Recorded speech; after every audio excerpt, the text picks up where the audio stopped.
Après 3 minutes, on estime que c'est 10% de chance de moins de survie sur chaque minute qui passe. D'où l'importance de l'application Sauve Life.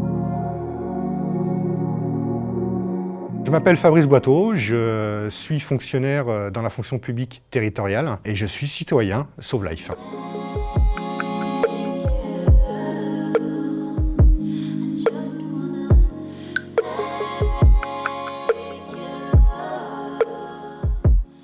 En tant que particulier, effectivement, on est formé ou non sauveteur secouriste. Donc moi, c'est mon cas depuis une vingtaine d'années. Donc on s'inscrit tout simplement sur l'application Sauve Life. On est déclenché en cas d'un arrêt cardio-respiratoire directement par le SAMU, qui nous envoie une alerte type notification, SMS, directement sur notre portable. Si on n'est pas disponible, on répond tout simplement pas à la notification. L'alerte est annulée. Et si on est disponible, on répond favorablement. Et on est guidé par une map pour se rendre directement auprès de la victime. En général, on est sur des distances inférieures à 1 km, le but étant de se déplacer le plus rapidement possible. Les services de secours ne déclenchent pas qu'une seule personne, déclenchent le maximum de personnes qui se trouvent autour de la victime. Donc il peut arriver qu'il y ait une dizaine, une quinzaine de personnes qui soient déclenchées et qui sont annulées dans la foulée parce qu'il y a déjà quelqu'un qui est arrivé sur place et qui prend en charge la victime.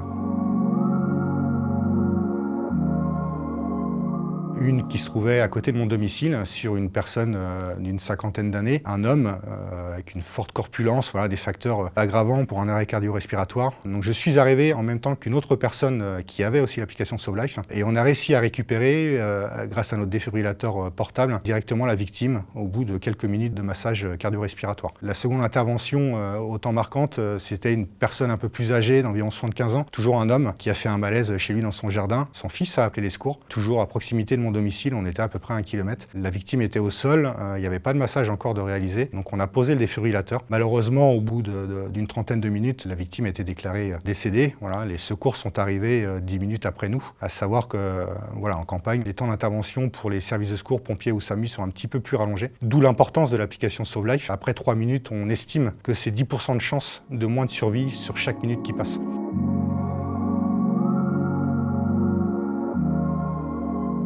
L'application Sauve Life, je l'ai téléchargée il y a une dizaine d'années. Les appels sont rares, c'est pas si fréquent et heureusement, mais ça peut aller de l'assistance à la victime ou alors tout simplement être acteur de l'action pour aller chercher un défibrillateur sur le lieu le plus proche. On a une carte Google Maps qui est téléchargée dès qu'on valide l'intervention, qui nous guide pas après pas jusqu'au lieu de l'intervention. Et une fois qu'on arrive sur place, bien souvent, nous sommes contactés directement par les services de secours pour savoir si on a bien trouvé, si on a bien accès à la victime pour pouvoir commencer les gestes de premier secours. Il y a une montée de stress, effectivement, quand on reçoit la notification, parce que là, on sait qu'on compte forcément sur nous. C'est pas juste une petite action, on parle de sauver une vie. Mais après, on se laisse tout naturellement, on se remémore quelques gestes de premier secours et ça part très facilement. On n'y pense plus au fil du temps. C'est bénévole. Moi, je considère que c'est un engagement citoyen, comme tout à chacun. L'idée étant d'être majeur pour pouvoir être formé. Je l'applique autant dans ma vie personnelle que dans mon cadre professionnel.